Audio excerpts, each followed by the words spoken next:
Good morning, Bulls. Today is Wednesday, August 27th. I'm Caius. And I'm Naima. Let's get right into the latest news around the world. Off the coast of Door County, Wisconsin, satellite imaging has revealed a massive shipwreck hundreds of feet under the water. The ship was an 137-foot-long schooner, and after some inspection, the ship was identified as the vessel Frank D. Barker, which was sunk in 1987, completely untouched until now. Britain is to pay nearly $4 million in compensation to the thousands of victims in the forest fires started by British troops whilst training in Kenya. The inferno has burned more than 10,000 acres in privately owned property in Lodaiga Conservancy, which is home to some of Africa's greatest animals, including jackals, elephants, lions, hyenas, and more. For this week's entertainment news, alternative band Gorillaz has found their way into the hit video game shooter, Fortnite.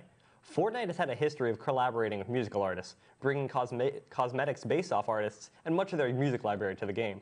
Gorillaz has the unique distinction of being a digital band, having a revolving door of people working on the music, while the band itself is portrayed by animated characters, making it perfect for a game like Fortnite.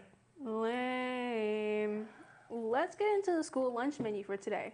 For the hot line, we have honey hot sliders and mastics. In the to-go line, we have our usual chicken sandwich, plain and spicy, Domino's pizza, all beef burger, chicken Caesar salad, and Smucker's Uncrustable. Food. Now, before we get too excited, let's swap over to today's at the tropics. All right, morning Bulls. Morning here with your forecast. All right, we're keeping an eye on your weather where you have Tropical Storm Fernand moving east towards the Atlantic. As of right now, it does not seem to make any impacts on the U.S. or any land necessary out here in the Atlantic. It's something we can call a fish storm, which stays out here in the water. But down to the south, where there used to be a disturbance, nothing's there no more. Okay, it has dissipated and moved on along its way. We cannot expect any threats around here in the Caribbean or Gulf or anywhere in the Atlantic. All right. But as we go ahead and look forward for the following week, we have a forecast model here. For those that may not know, the green obviously shows storms, rain, and something about the complexity of the lines, which isn't really complex, is simple once you know it. Shows, as you get Tropical Storm Fernand here, the lines show a strength of the storm. In which mostly you would see a tropical storm coming up. Fernand right here, moving up. You see it doesn't have that strong lines. It does have a pressure there. It shows that this is a tropical storm, but it's not as strong.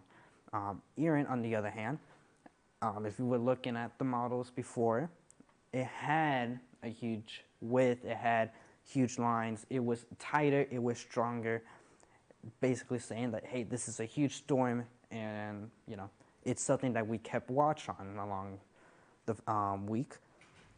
Though, as we look throughout this whole forecast model, nothing is heavily expected, maybe along the east coast around here. Other than that, there's nothing huge through this following week. But that does not mean that the season is over or we shouldn't be expecting any threats. Now, looking through the National Hurricane Center's prediction, okay, they still have an above normal hurricane season coming up. We are expected to have 13 to 18 named storms still, at least 5 to 9 hurricanes, and 2 to 5 major hurricanes. Now, we do have a hurricane prep story coming up for you soon, so we do expect you to stay tuned for that. But overall, we do want you to at least be prepared, have a plan, and that will be all for the tropics. We'll send you right back to the desk. Hey Bulls, we're here in the Sports Corner getting you caught up on all PCHS athletics. This Friday, we have a home football game against Bayshore. The theme this year is Freedom Friday. Make sure to wear your red, white, and blue. The cross country team has a meet this Saturday. Good luck, Bulls. Attention, Lady Bulls. Have you ever thought about playing flag football before? Want to be part of the fastest growing sport in America? If so, you're in luck. There will be a short interest meeting after school this Friday in room 6203. No drama, no fuss, just football. Heading to national news. Cal Riley hits his 50th home run, joins Mickey Mantle in the record books as the only switch hitters. There's a new rule in college football. If a player goes down after the ball is set, they must be required to take a timeout or a 5-yard penalty.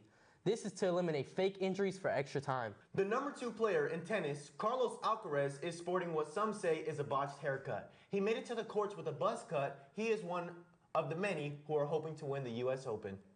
That's all for sports. Back to you at the desk. See you later, guys. Thanks, Hornet. Moving on. Do you have a special announcement you want featured on the show? Send us an email at pchstvproduction@gmail.com. And on top of that, make sure to subscribe and like our YouTube page and follow us on Instagram. PCHS Productions. Thank you for tuning into Bullseye News. Hope your year had a great start. We'll see you tomorrow. Go Bulls! End video.